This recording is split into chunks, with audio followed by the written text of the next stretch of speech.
Kanalıma ve mutfağıma hoş geldiniz. Evet, bugün sizlere bisküvi kayırlığında ağzınızda eriyecek bir kurabiye tarifi hazırladım.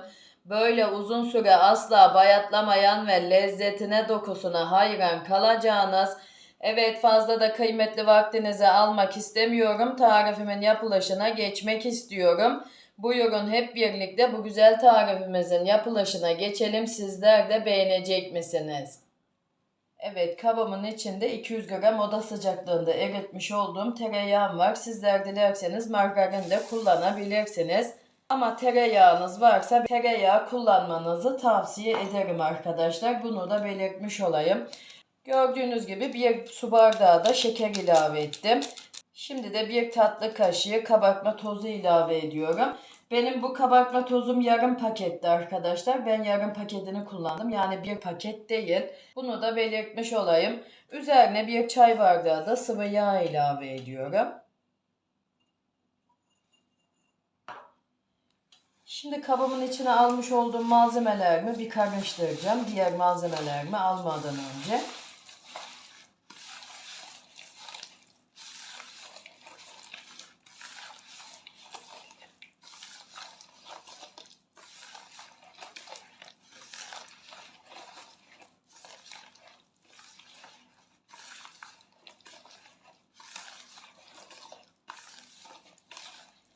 Tamam, yeterli, bu kadar karıştırdım. Burada da 3 bardak unum var. Böyle kontrollü bir şekilde ilave edip yoğuracağım.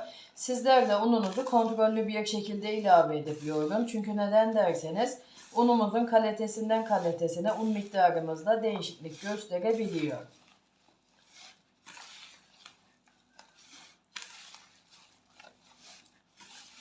Şimdi hamurumu gördüğünüz gibi biraz toparladım. Bu aşamada cevizimi ve tarçınımı ilave ediyorum. Yine biraz da un ilave ediyorum. Şimdi hamurumu pürüzsüz hale gelinceye kadar yoğuracağım. Dağılmayan toplu bir hamur elde edeceğim.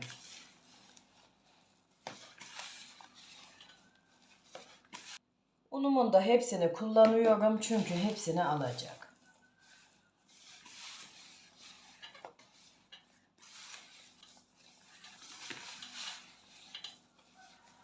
Evet, hamurumu pürüzsüz hale gelinceye kadar yoğurdum. Şimdi hemen böyle toparlıyorum. Şimdi üzerini böyle bir buzluk poşetimle kapatıyorum ve dolabımın alt kısmında yarım saat dinlendireceğim.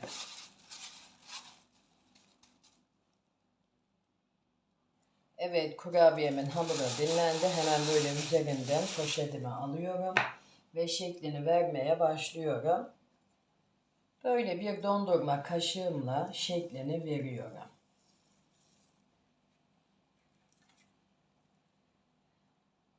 Böyle parmak uçlarımızla bastıralım ki kaşığımızın şekli iyice çıksın.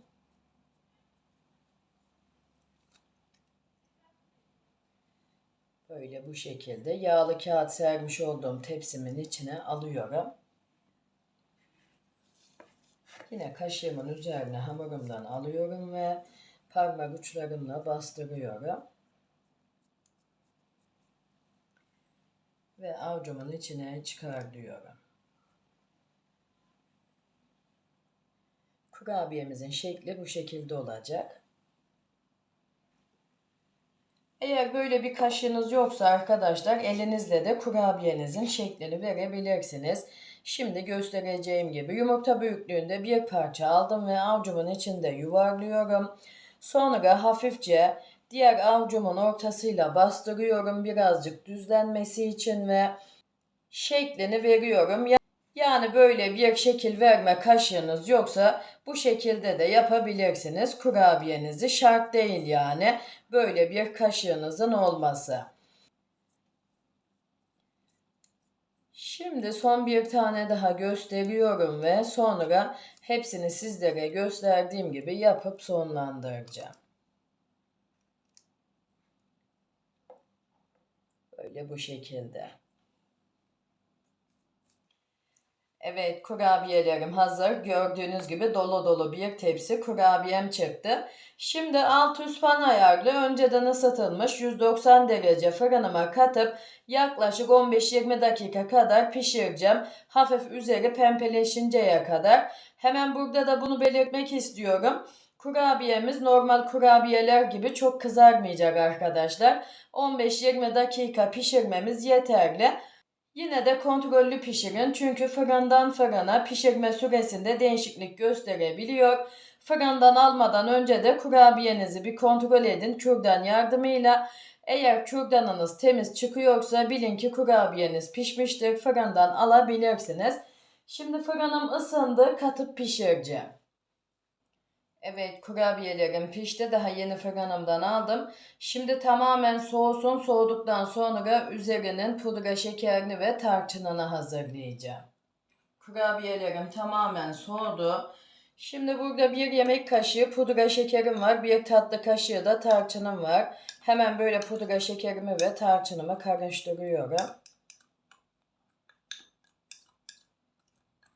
Hemen bunu da belirteyim arkadaşlar. Eğer kurabiyenizin üzerine tarçın ve pudra şekeri ilave etmek istemezseniz sade de tüketebilirsiniz. Şart değil yani. Üzerine tarçın ve pudra şekeri ilave etmeniz. Evet, yeterince karıştırdım. Şimdi hemen böyle süzeyimin içine alıyorum ve üzerine ilave edeceğim.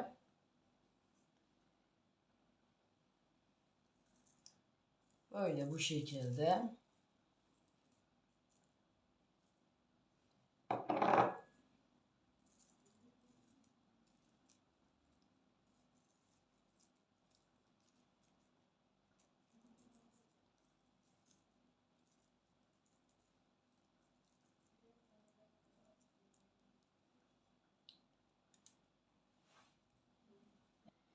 Şimdi hemen böyle bir tanesini alıyorum ve iç dokusunu da sizlerle paylaşmak istiyorum.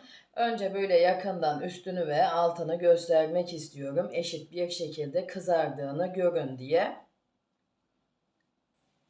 Şimdi hemen böyle iç dokusunu da göstermek istiyorum. Yani bakar mısınız, o kadar güzel bir kurabiye tarifi oldu ki böyle içi dışı kıyır kıyır, kesinlikle yapmanızı tavsiye ederim arkadaşlar. Asla kaçırmanızı da istemem bu kurabiye tarifimi. Çünkü lezzetinden emin olmadığım ve sonuç almadığım hiçbir tarifimi siz değerli takipçilerimle paylaşmıyorum. Bundan da kesinlikle emin olabilirsiniz. Hemen bir de böyle bir parçasını alıp avucumun içinde göstermek istiyorum. Yani bakar mısınız, bisküvi kıyırlığında kesinlikle kıyır kıyır ve uzun süre asla bayatlamayan bir kurabiye tarifi oldu. Kesinlikle bundan da emin olabilirsiniz. Bakar mısınız, yani un gibi dağıldı. Kesinlikle yapmanızı tavsiye ederim arkadaşlar. Çünkü gerçekten de çok güzel bir kurabiye tarifi. Ben çok beğeniyorum ve sürekli de yapmış olduğum bir kurabiye. Sizlere de tavsiye ederim. Evet, bugünkü tarifim de buraya kadardı. Sizler böyle tarifimin son dakikalarını izlerken ben de sizlere yavaş yavaş veda edeyim. Tarifimle alakalı aklınıza takılan sorularınız olursa yorumlar kısmına yazarsanız elimden geldiği kadar hızlı cevap vermeye çalışıyorum. Ve beni buraya kadar da izlediyseniz, hala kanalıma abone değilseniz bir tıkla ücretsiz bir şekilde abone olup bildirim tuşlarınızı açarsanız bundan sonraki gelecekteki bütün tariflerimden de haberdar olursunuz. Ve tariflerimi beğeniyorsanız sosyal medyalarınızda ve sevdiklerinizle de paylaşabilirsiniz. Kendinize iyi bakın. Allah'a emanet olun. Hoşça kalın.